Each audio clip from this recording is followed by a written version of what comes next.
Hello जी। कैसे हैं आप सब।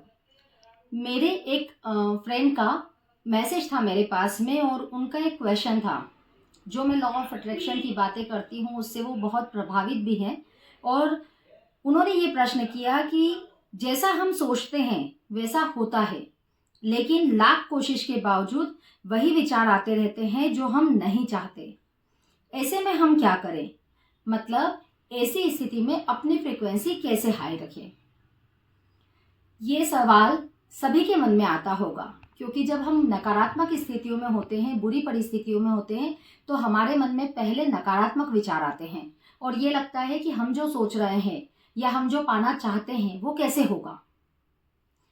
हमेशा ध्यान रखिए कि ईश्वर ने आपके लिए सारी चीजें पहले से नियत करके रखी हुई है।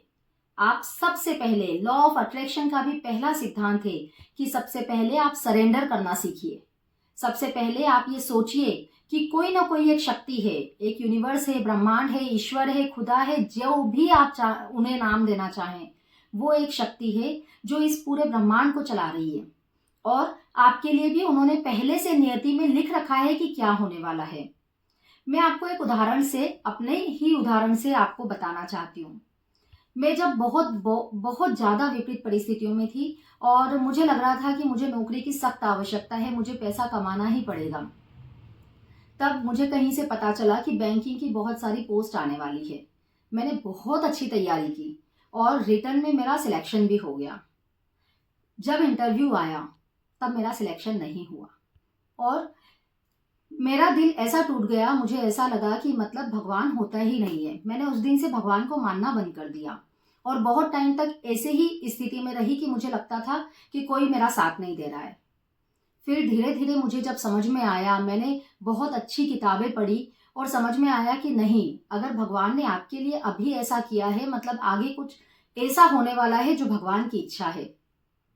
और मैंने वापस से अपनी पीएससी की तैयारी शुरू की और पीएससी में 2 बार असफल होने के बाद में, प्री सिलेक्ट होने के बाद मेंस में हम दोनों बार में असफल हुई और तीसरी बार जब मैंने पीएससी दिया तो बिल्कुल नया सिलेबस था, सब कुछ नया था और मुझे लग रहा था कि क्या पता होगा कि नहीं। लेकिन उस वक्त पता नहीं कैसे मेरे मन में ये बात आई कि अब भगवान की इच्छा, मैंने जितना मेहनत करनी थी उतनी कर ली है, अब ईश्वर चाहेगा तो हो जाएगा और नहीं चाहेगा तो उन्होंने कुछ तो ऐसा लिख ही रखा होगा जिससे मेरा सब कुछ सही होगा।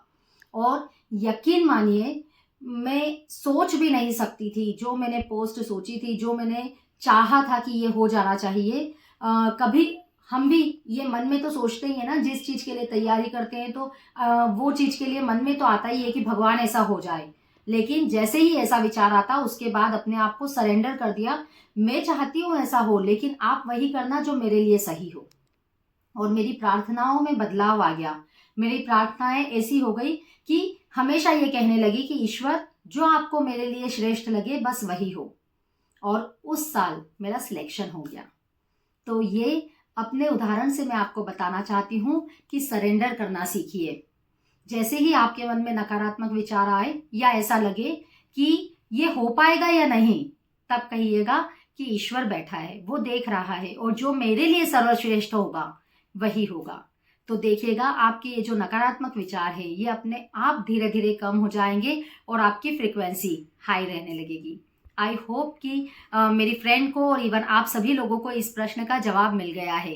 अगर और भी कोई क्वेरी हो तो आप लोग मुझे कमेंट में मैसेज कर सकते हैं। Thank you.